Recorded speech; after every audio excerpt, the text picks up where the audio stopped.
നമസ്കാരം. മറ്റൊരു സിനിമാ വിശേഷത്തിലേക്ക് എല്ലാ മാന്യ പ്രേക്ഷകരും ഹൃദയം നിറഞ്ഞ സ്വാഗതം. ഈ ഒരു വീഡിയോ നിങ്ങൾ മുഴുവനായിട്ടൊന്ന് കാണുക. കാരണം ഈ വീഡിയോ കണ്ടപ്പോഴത്തേക്ക് എനിക്ക് ശരിക്കും എൻ്റെ മനസ്സിന് വിഷമം തോന്നി. കാരണം ഒരു കലാകാരൻ മറ്റൊരു കലാകാരനോട് ഇത്തരത്തിൽ പ്രവൃത്തി കാണിക്കരുത്. ഇങ്ങനെ പ്രവൃത്തി കാണിക്കുന്നതിന് നമ്മൾ വേറെ പേരിട്ടാണ് വിളിക്കുന്നത്. പക്ഷേ ഈ സന്തോഷ് നാരായണൻ എന്ന് പറയുന്ന ഒരു മ്യൂസിക് ഡയറക്ടർ ആസിഫ് അലിയോട് കാണിച്ചിട്ടുള്ള ഈ ഒരു തെമ്മാടിത്തരം, ആ ഒരു വീഡിയോ ഞാൻ എൻ്റെ പ്രിയപ്പെട്ട പ്രേക്ഷകർക്ക് ഒന്ന് കാണിക്കാം. അതിനുശേഷം ഇതൊരു വിവാദമായി കഴിഞ്ഞപ്പോഴത്തേക്ക് ഇദ്ദേഹം പത്രസമ്മേളനത്തിൽ വന്നിട്ട് കുറെ കാര്യങ്ങൾ അങ്ങോട്ട് വിളമ്പുന്നുണ്ട്. സത്യത്തിൽ ഇവരൊന്നും നോർമലായിട്ടാണോ ഇതിനകത്ത് വന്നിരിക്കുന്നതെന്ന് പോലും ഇപ്പൊ തോന്നിപ്പോ. കാരണം അത്രയും വലിയൊരു ക്രൗഡ്, ഇന്നലെ നമുക്കെല്ലാം അഭിമാനിക്കാവുന്ന ഒരു മുഹൂർത്തമായിരുന്നു. നമ്മുടെ മലയാളത്തിന്റെ മഹാനായിട്ടുള്ള, നമ്മുടെ മലയാളികളുടെയൊക്കെ അഹങ്കാരമായിട്ടുള്ള നമ്മുടെ MD സാറിന്റെ 91ാമത്തെ ജന്മദിനം ഗംഭീരമായ രീതിയിൽ തന്നെയാണ് ഇന്നലെ കൊച്ചിയിൽ അവർ ആഘോഷിച്ചത്. MD സാറിന്റെ 10ഓളം വരുന്ന കഥകളെ ആസ്പദമാക്കിയിട്ട് ഒരു സിനിമ ഇതിന്റെ അണിയറയിൽ പൂർത്തിയാക്കി. അതിലൊരു ഭാഗത്ത് അഭിനയിച്ചിരിക്കുന്ന മമ്മൂക്കയാണ്, മറ്റൊരു ഭാഗം അഭിനയിച്ചിരിക്കുന്നത് നമ്മുടെ ലാലേട്ടനാണ്. അങ്ങനെ മലയാളത്തിൽ ഒട്ടുമിക്ക നടന്മാരും അഭിനയിച്ച കൂട്ടത്തിൽ ആസിഫ് അലിയും ഇതിൽ ഒരു ഭാഗത്തിൽ ആസിഫ് അലിയും നായകനായിട്ട് അഭിനയിച്ചിട്ടുണ്ട്. അത് വിൽപ്പന എന്നാണ് ഇതിന്റെ പേര്. അശ്വതിയാണ് ഡയറക്ട് ചെയ്തിരിക്കുന്നത്. ആ സിനിമയ്ക്ക് മ്യൂസിക് നൽകിയിരിക്കുന്നത് ഈ സന്തോഷ് നാരായണൻ എന്ന് പറയുന്ന ഈ ഒരു മ്യൂസിക് ഡയറക്ടറാണ്. അപ്പോൾ അതായത് 8 പ്രഗത്ഭരായിട്ടുള്ള സംവിധായകരാണ് ഈ സിനിമ ചെയ്തത്. ലാലേട്ടന്റെ സിനിമ സംവിധാനം ചെയ്തിരിക്കുന്നത് പ്രിയദർശനാണ്. മമ്മൂക്കാട കടുകണ്ണവ ഒരു യാത്ര എന്ന് പറയുന്ന ആ ഒരു പോർഷൻ ചെയ്തിരിക്കുന്നത് രഞ്ജിത്താണ്.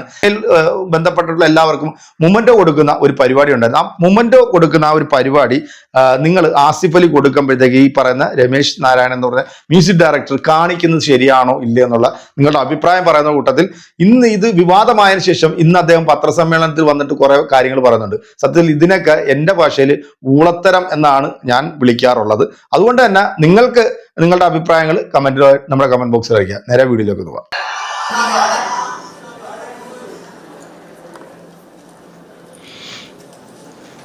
നിങ്ങൾക്ക് ആ ദൃശ്യത്തിൽ കാണാം, പേര് വിളിക്കുമ്പം ആണ് എണ്ണിക്കുന്നതെന്ന് തോന്നുന്നു പുള്ളി. അപ്പോൾ ആസിഫ് അലി അവിടെ നോക്കി നിൽപ്പുണ്ട്. ഒരു മൊമെന്റോ കയ്യിലോട്ട് കൊണ്ടുവരുന്നുണ്ട്. പുള്ളി എഴുന്നേറ്റു.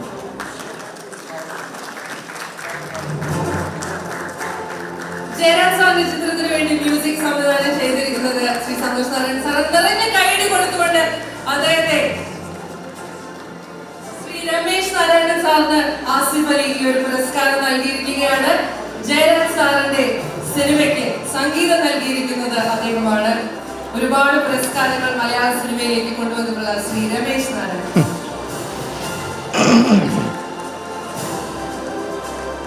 അടുത്തതായി മലയാള സിനിമയിലെ ഏറ്റവും പ്രിയങ്കരനായ തിരക്കഥാകൃത്ത് ശ്രീ ബെന്നി പി നാരായണന്റെ വേദിയിലേക്ക് സ്വാഗതം ചെയ്യുകയാണ്. കടൽക്കാറ്റ് എന്ന സിനിമയുടെ അണിയറ പ്രവർത്തകർക്കും താരങ്ങൾക്കും സമ്മാനങ്ങൾ. ഈ ഒരു വീഡിയോ കണ്ട നിങ്ങൾക്ക് എന്താണ് തോന്നിയത്? ഈ കാണിച്ചത് തെമ്മാടിത്തരം എന്നല്ലാതെ നമ്മൾ എന്താ പറയാ? ഒരു കലാകാരൻ മറ്റൊരു കലാകാരനോട് കാണിക്കാൻ പാടില്ലാത്തൊരു പ്രവൃത്തിയാണ്. കാരണം ആ സിനിമയിൽ മ്യൂസിക് കൊടുത്തിരിക്കുന്നത് ഈ സന്തോഷ് നാരായണൻ എന്ന് പറയുന്ന ഇദ്ദേഹമാണ്. ഇദ്ദേഹത്തിന് മൊമെന്റോ കൊടുക്കാനായിട്ടാണ് ആസിഫ് അലിയെ വിളിക്കുമ്പോൾ ആസിഫ് അലി എഴുന്നേക്കുന്നു, മൊമെന്റോ കൊണ്ടുവരുന്നു.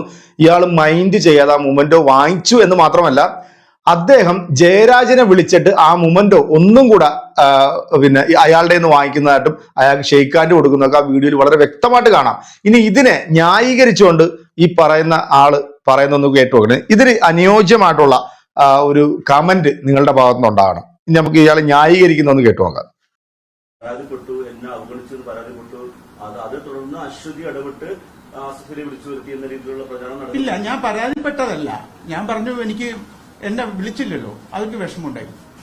എന്നെ ഒരു 4-5 തവണ എന്നെ വിളിച്ചിട്ടാണ് MT സാറിന്റെ ഫംഗ്ഷനെ വിളിച്ചിട്ടാണ്. പിന്നെ MT സാർ എന്ന് വെച്ചാൽ എൻ്റെ ജീവിതത്തിൽ എന്നെ ഒരുപാട് സ്വാധീനിച്ചത് മാത്രമല്ല, 96 മുതൽ നാഷണൽ ലെവലിലുള്ള ഒരു പാട്ട് ചെയ്യാൻ വേണ്ടിയിട്ട് എന്നെയാണ് സാർ വിളിച്ചത്, MT സാർ.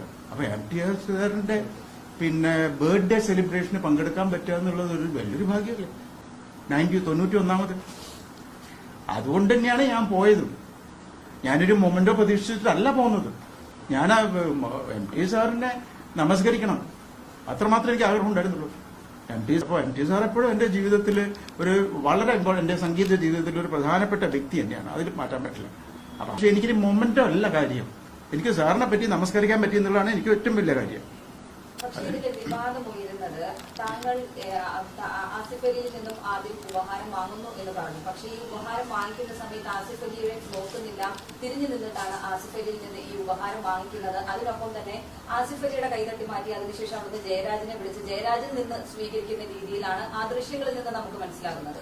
അപ്പോൾ അത് ആസിഫ് അലിയെ അധിക്ഷേപിക്കുന്നതിന് തുല്യമല്ലേ? അദ്ദേഹത്തിന് അതെനിക്ക് അറിയില്ല. അങ്ങനെ തോന്നിയെങ്കിൽ ഞാൻ ക്ഷമ ചോദിക്കാം. അങ്ങനെ തോന്നിയിട്ടുണ്ടെങ്കിൽ ക്ഷമ ചോദിക്കാം. പക്ഷെ ഒരിക്കലും ഞാൻ കരുതി കൂട്ടിയിട്ട് ആസിഫ് അലിയുടെ കൈ തട്ട് മാറ്റിയോ അല്ലെങ്കിൽ ആസിഫ് അലി എന്റെ മനസ്സിൽ ജയരാജും കൂടെ അവിടെ വരണം എന്നൊരു ചിന്തയുണ്ടായിരുന്നു. അത്രയും മാത്രമേ ഉണ്ടായിരുന്നുള്ളൂ. ഇനിയിപ്പോ അങ്ങനെ ആസിഫ് അലിയുടെ കൈ തട്ടി മാറ്റി എന്നുള്ളൊരു ഇത് വരുന്നുണ്ടെങ്കിൽ ഐ എം സോ സോറി. അത്രയേ ഉള്ളൂ എനിക്ക് പറയാനുള്ളൂ.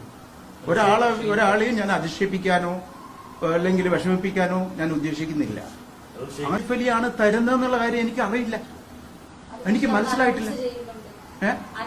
അനൗൺസ് ചെയ്യുന്നത് സത്യത്തിൽ എനിക്ക് ആ ഒരു ഏരിയയിൽ ഇത് നിങ്ങൾ വിശ്വസിക്കുന്നുണ്ടെങ്കിൽ ഇല്ലെങ്കിൽ പറയാം, ആ ഒരു സമയത്ത് ഭയങ്കര സൗണ്ടിങ് ആയിരുന്നു. ആ സൗണ്ടിങ്ങിന്റെ അടുത്ത് എന്താണ് സംഭവിക്കുന്നതെന്ന് എനിക്ക് മനസ്സിലായിട്ടില്ല.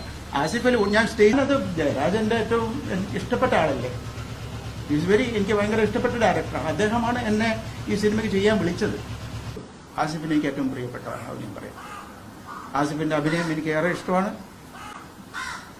അത്രയും എനിക്ക് പറയാനുള്ളൂ. മാപ്പി ചോദിക്കുന്നത് കൊണ്ടെന്താ പ്രശ്നം? നോർമൽ അല്ല എന്നാണ് തോന്നുന്നത് ഇദ്ദേഹം ആ ഒരു പൊതു പരിപാടിയിൽ അവിടെ ചെന്നത്. കാരണം അത്രയും വലിയൊരു ക്രൗഡ് ഉള്ള സ്റ്റേജിൽ പേര് വിളിക്കുമ്പോൾ ആസിഫ് അലി എഴുന്നേക്കുന്ന കാണിക്കുന്നുണ്ട്, ഇദ്ദേഹം എഴുന്നേക്കുന്ന കാണിക്കുന്നുണ്ട്. പിന്നീട് ആ മൊമെന്റോ കൊണ്ടുവന്ന് ആസിഫ് അലിയുടെ കൈ കൊടുക്കുമ്പോൾ അത് നേരെ ഇദ്ദേഹത്തിന്റെ അടുത്തേക്ക് വരുമ്പോൾ ഇദ്ദേഹം നോക്കാതെ അത് വാങ്ങിച്ചു എന്ന് മാത്രമല്ല, ആസിഫ് അലീനെ ആ വീഡിയോ കാണാൻ നിങ്ങൾക്ക് ആസിഫ് അലീനെ തട്ടി മാറ്റിയിട്ട് ഇദ്ദേഹം പോയിട്ട് ജയരാജിന് ഈ മൊമെന്റോ കൊടുത്തിട്ട് അദ്ദേഹത്തിൽ നിന്ന് സ്വീകരിക്കുന്ന രീതിയിലാണ് ഇദ്ദേഹം കാണിച്ചത്. ഇപ്പോ വിവാദമായി കഴിഞ്ഞപ്പോഴത്തേക്ക് ഇദ്ദേഹം മലക്കം മറിയാണ്. കാരണം ആസിഫ് അലി നല്ല നടനാണ്, ആസിഫ് അലിയുടെ അഭിനയം എനിക്ക് ഭയങ്കര ഇഷ്ടമാണ് എന്ന രീതിയിൽ ചുമ്മാ വെറും ഊളത്തരം എന്നതിനെ കുറിച്ചിട്ട് പറയാൻ പറ്റും. സത്യത്തിൽ ഈ കാണിച്ചത് തെമ്മാടിത്തരം എന്നേ പറയാൻ പറ്റും. ഒരു കലാകാരന് യോജിക്കാത്ത പ്രവൃത്തിയാണ് ഇദ്ദേഹം ആ പൊതുപരിപാടിയിൽ അവിടെ വെച്ച് കാണിച്ചത്. കാരണം MD സാറിന്റെ 91ാമത് ജന്മദിന സെലിബ്രേഷൻ ആയിരുന്നു. MD സാറിന്റെ 10ഓളം വരുന്ന കഥകളെ ആസ്പദമാക്കി ഒരു വലിയൊരു സിനിമ ചെയ്തിരുന്നു. ആ സിനിമയുടെ ഒരു ഭാഗം അഭിനയിച്ചിരിക്കുന്നത് നമ്മുടെ ആസിഫ് അലി. അതുകൊണ്ടാണ് ഈ നടന്മാരും എല്ലാം മമ്മൂക്കായും ലാലേട്ടനും ഒക്കെ അഭിനയിച്ചിട്ടുണ്ട്. അപ്പൊ ഈ പരിപാടിയിൽ ഈ കാണിച്ച തെണ്ടിത്തരത്തിന് എന്റെ പ്രിയപ്പെട്ട പ്രേക്ഷകരായിട്ടുള്ള നിങ്ങൾക്ക് എന്താണ് ഈ വീഡിയോ കണ്ടിട്ട് തോന്നിയത്? നിങ്ങളുടെ വിലയേറിയ അഭിപ്രായങ്ങൾ കമന്റായിട്ട് നമ്മുടെ കമന്റ് ബോക്സിൽ വയ്ക്കുക. മറ്റൊരു വീഡിയോ ആയിട്ട് കാണാം. ശുഭപ്രതീക്ഷ നിങ്ങളുടെയൊക്കെ സ്വന്തം.